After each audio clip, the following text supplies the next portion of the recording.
Make it 9 straight wins for the New York Knicks as they end the Toronto Raptors 4-game run.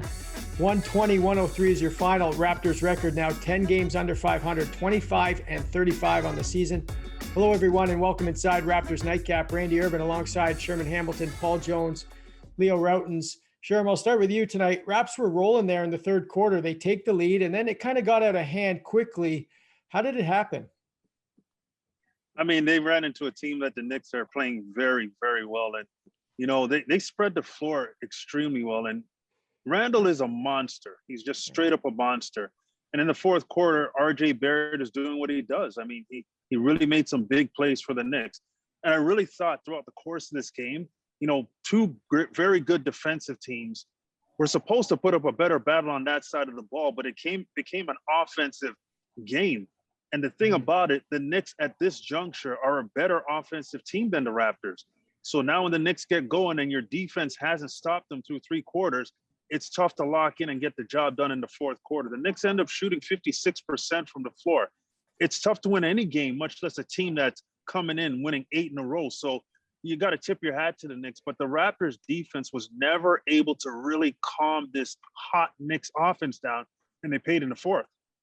Randall, in a game like this, and to Sherm's point, some of the numbers play out. I mean, in the first half, both teams had shot over 50%. And you're talking about two teams that are in the top 10 in opponents' field goal percentage. New York, number one, holding teams to about 44%.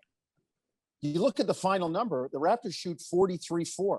New York holds them to 14 of 41 in the second half. And, you know, it's an anomaly early on. Both teams are shooting the ball well, and you expect at some point the defenses to kick in. Toronto's never did.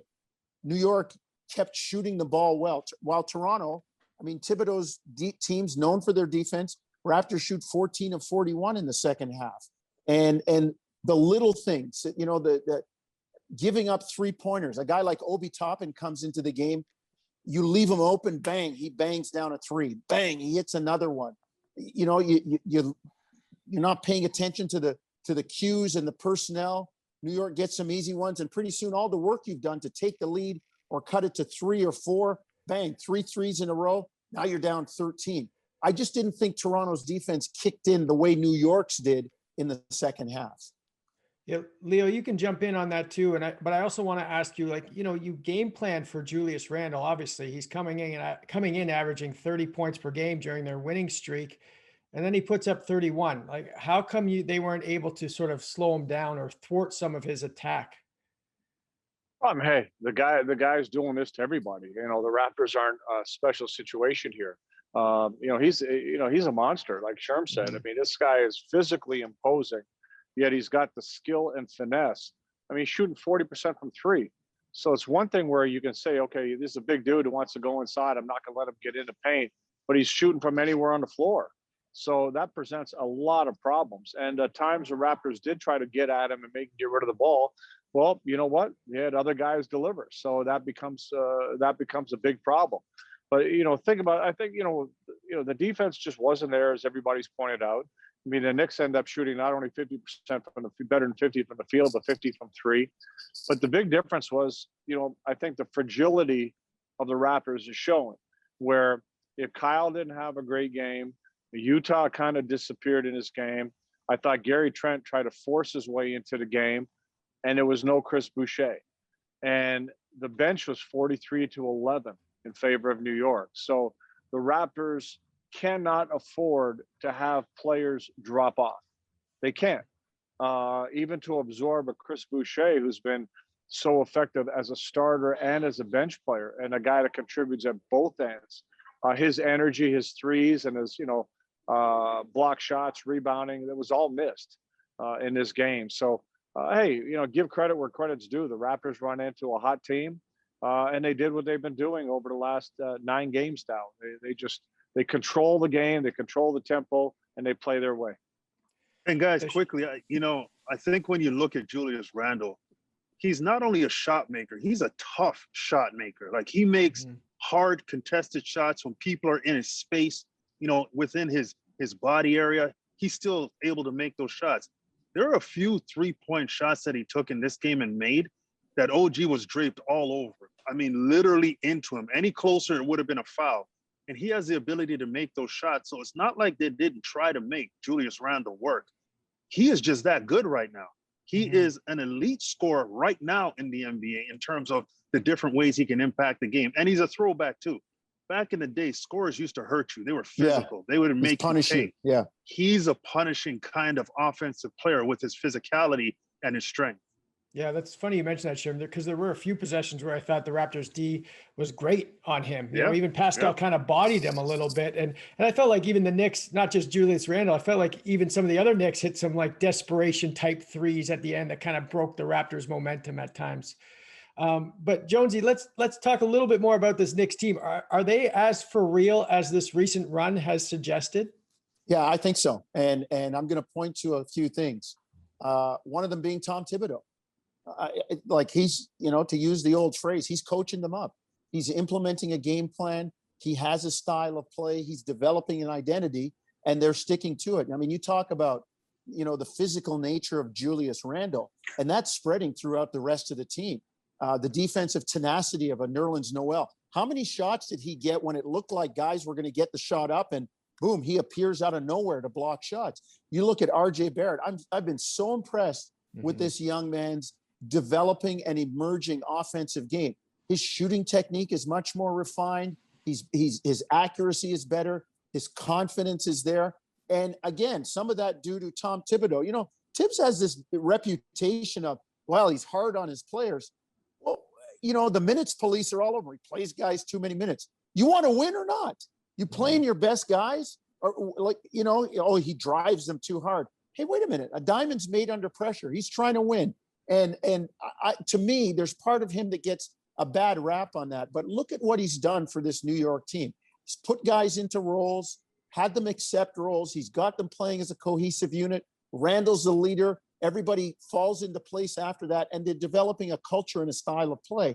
And I think that's a big part of it, Randall. I really, really do. I think Tibbs is a guy that's going to get some Coach of the Year votes. Hey, Jonesy, and to add to that, you know, Tibbs teaches guys how to be an NBA player, right? Yes. But you can't teach guys that can't play in the NBA how to be an NBA player. And then you got to look up management. You make a change. You bring in a Leon Rose, who's been a big-time agent in this business. And now all of a sudden you start making good personnel decisions. Yes. You know, how many times have they had a whole bunch of guys, young guys that can't play, and they're out there trying to play with each other, okay? You don't see that right now. You're seeing veteran guys like a Julius Randle, like a Derrick Rose, out there with young guys, teaching them how to play, being there to shoulder the burden, showing the right way versus the wrong way. So now you got a mix of youth, you got a mix of experience, and you got talent that blends. There's chemistry, and you got a coach that's going to coach them. So the entire culture has been changed dramatically over the last year. And you got to give Leon Rose as much credit as Tom Thibodeau. Sherman, I want to go back to what Leo was saying earlier about the Raptors bench, you know, outscored in this one. I feel like this is now 2 games in a row where they've kind of struggled to make their mark, especially Gary Trent Jr. Is there an adjustment, you know, having played significant minutes and kind of being able to shoot as many shots as you can and want to sort of the role that they're asking for him right now? Well, I definitely think there's impact. I mean, when you're getting 30+ minutes a game, you get a chance to take some shots you might not, or you shouldn't have taken, and you also get a chance to play through some mistakes. Well, when you're out there and you got a quote unquote shift the first time you're out there for a few minutes, you don't have time to kind of lather yourself up into it. You got to get going right away, and you got to make sure that you make good decisions. It's more of a difficult situation to perform in. But I mean, you understand if you're a Gary Trent, that's what you came here as. It's not like you came here to be a starter. So understanding and getting put back to that role, it takes a bit of an adjustment. And I mean, we overlook the fact that he's still a fairly new player because he was playing so well, but there's still an adjustment for the young man. And overall, that whole bench unit that have been playing so many minutes over the last few weeks, it's all been retracted. And now you're in a situation where you've got to figure out to be as effective, maybe not overall numbers, but in the time spent on the floor in terms of energy and production, as you were with those extended 25, 30-minute periods. And it's difficult to do. And the fact that you don't have Chris Boucher, he is so significant in terms of what he brings to this team off the bench.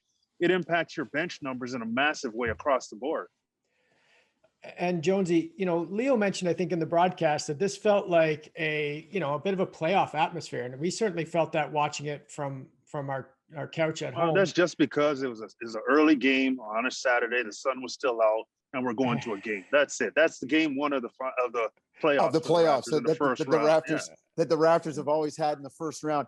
There was some urgency there though for Toronto, Randall. I mean, if you had 4 guys on the floor that had their hands on the championship trophy. They'd won, they were looking for a 5th straight win. They're looking to get into the playoff game. There's only 12 left now. So there is a sense of urgency. I mean, the playoffs basically have started now for Toronto if they're entertaining those thoughts. So, to Leo's point, that it is well taken. And then if you're the Knicks, you're trying to build momentum. You're trying to get as high. Right now, the 4-5 matchup is Atlanta and New York. Wouldn't you like to have that extra game if you could at your place, or start the playoffs at your place? So yeah, it seemed like that. There was a little bit of, as Nick Nurse would say, there was a little bit of juice in the building. Leo, about 30 Guys, off the topic quickly. Can you look at what the Atlantic Division is going to look like next season? Crazy. It's like last year, Sherman. 5 of the 8 playoff teams, right? That's what it's exactly what happens. I really see that as a possibility. Definitely. All right, guys, great stuff as always. I have to stop you there, unfortunately. Raptors will look to get back on track on Monday, 7:30 p.m. Eastern from Tampa against the Cleveland Cavaliers. We'll see you then.